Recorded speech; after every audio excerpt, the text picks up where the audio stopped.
Hi, I'm Nick Gillespie with Reason TV, and today we're talking with Chris Edwards of the CATO Institute. He's the Director of Tax Policy Studies there. And Chris has just released the Fiscal Policy Report Card on America's governors for 2010. Chris, thanks for coming. Who are the best governors and why? Well, every 2 years we score the nation's 50 governors. We give them sort of school grades, A for the good guys, down to F for the really bad governors. And this year we gave A's to 4 governors: Joe Manchin, West Virginia, Democrat; Mark Sanford of South Carolina, Republican; Tim Pawlenty, Republican of Minnesota; and Bobby Jindal, Republican of Louisiana. Okay, let's talk about Sanford first. What was so good about him, besides the fact he was too busy getting his ass kicked by the press and his wife, to really do much in terms of increasing legislation and taxes? Well, Mark Sanford really has been a champion of both limited taxation and limited spending in South Carolina. Remarkably, he's been in office for 8 years, and the budget this year in South Carolina is basically exactly the same dollar amount as it was back in 2003. So he's limited spending by vetoing dozens and dozens of expensive spending bills. And on the tax front, he's pushed really hard for income tax cuts and sales tax cuts. What about somebody like Manchin in West Virginia, who's now going into the U.S. Senate? Well, Joe Manchin is very interesting. Again, he's a Democrat. He's been in office also 8 years. He's been very frugal on the spending side. He's pushed to cut spending many years he's been in office. But really, his biggest favorable attribute is his business tax cuts. He has eliminated the franchise tax in West Virginia. He's eliminated license fees on businesses, and he's cut the corporate income tax in West Virginia. So he really understands that his state's got to be competitive in the national and world economy. So what makes for an effective tax cut? You've talked about how they get phased in over time. How does that work, and what makes for an effective spending cut? Is it all done at once, or is that phased in over time? Well, state governments work substantially differently than the federal government. The federal government can run deficits endlessly, it seems. So if you cut taxes at the federal level, it doesn't mean that politicians have to cut spending because they can run big deficits. At the state level, virtually all the states, they have to balance their budgets every year, either by tradition or statute or their constitutions. So when you want to cut taxes at the state level, you will often phase them in over time. So the revenue loss is a little bit at a time, and you can shift down spending to so that you keep the budget balanced. On the spending side, you know, there's really nothing prevents governors from cutting spending whenever they want. And of course, in recent years, there's been lots of efforts in places like Colorado and South Carolina to put caps on the overall budget so that it doesn't grow faster than inflation. Are those effective generally, or are they mostly symbolic? There's a lot of states have these sort of budget constraints, but they don't work very well in most states. Colorado, its famous Tabor, it's been the most effective.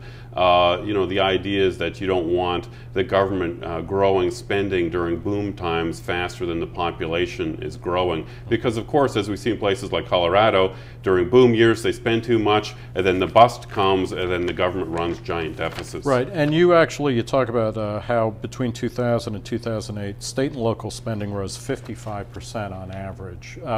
What did that go into? Do we have anything to show for that at the state level? Well, really, it expanded government, you know, all over the place. Medicaid, of course, has been growing explosively at the state and local level. Prisons, really, all kinds of different spending, and education, of course. What about like you said in South Carolina, it's basically the same as it was in 2003. The total spending. Right. Are South Carolinians doing okay with that, or are they wearing you know, pickle barrels for clothes and walking on bare feet, or what? I think what you're asking, Nick, is can we get by with less government? And of course the answer is absolutely less. I mean, the interesting thing the last few years is that most states have cut their budgets, at least their general fund budgets. I mean, even the left-leaning Democrats in places like Maryland have cut their budgets pretty substantially because they're forced to, because they have to balance their budget every year. Now, you do talk about the amount of debt that states are in. I mean, that's exploded over this decade. What's going on with that if, in fact, they're cutting spending? Well, really, an interesting thing that's been happening with state governments is you go back and you look in the 1990s, total state and local government debt in the United States was essentially flat for the whole decade at about $1 trillion. This decade, state and local debt has exploded. It's more than doubled. It's over $2 trillion now. So more and more states They used to only go to the debt markets to fund their capital investments. More and more, they're using debt to fund their regular operating expenses.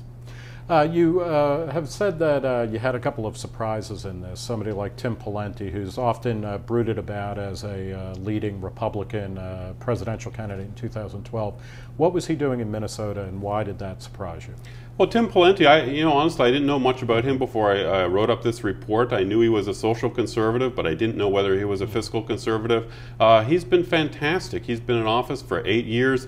He's been a frugal on the spending side, and on tax cuts, he's been great. He has a left-leaning legislature that keeps sending him tax hike bills. He vetoes them over and over. He's vetoed income tax hikes and gas tax hikes and alcohol gas hikes. So he's been really great. He's cut spending during the recession, and he's absolutely refused to raise taxes. We take it for granted in the pro-free market universe world that if you cut spending, if you keep spending down, if you keep taxes down, everything will be okay. Does this report kind of link the pro-growth, or what we presume are pro-growth policies among governors, to actual economic growth in their states? How do we know, beyond satisfying our kind of ideological constraints, that this is actually doing something good for the people who live under a Tim Pawlenty or a Mark Sanford? Well, there's no doubt that the 50 states compete against each other for investment, for people, for high-income people. And there's a lot of variables that go into attracting businesses and investment. Of course, nice climate like Florida and Arizona, of course, attract a lot of retirees. A lot of the southern states. And by nice, you mean unbearably hot for anybody under about 60. Well, since the invention of air conditioning, of course, 6 or 7 decades ago, there's been a huge magnet drawing Americans south. And so, in addition, the southern states, of course, generally have lower taxes than the northeastern states, and there's a lot more right-to-work states in the south. In other words, states that don't have forced collective bargaining and unionization. So all these factors go into drawing business investment. And so you can look at a place like West Virginia, and Governor there, Joe Manchin. He's cut taxes, but he's done a lot of other business-friendly policies as well, and the West Virginia economy's done very well.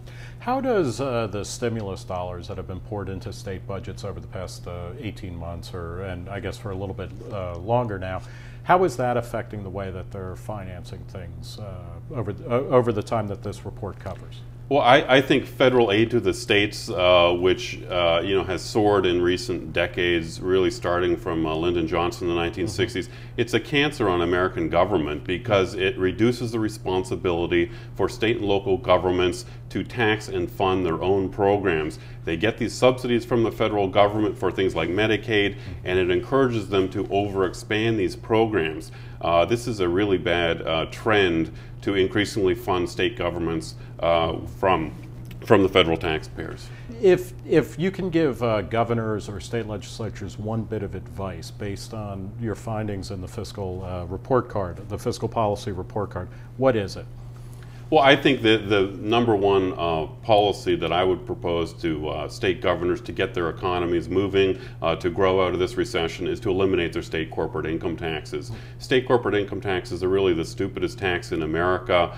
They distort businesses, they scare away investment, both domestic and international investment, and they hardly raise any money anyway. So states don't need them, and we've got half a dozen states that don't have corporate income taxes, and their economies do pretty well. I want to thank Chris Edwards, Director of Tax Policy at the CATO Institute and the author of the Fiscal Policy Report on America's Governors for 2010. Chris, thanks for coming by. Thanks a lot, Nick.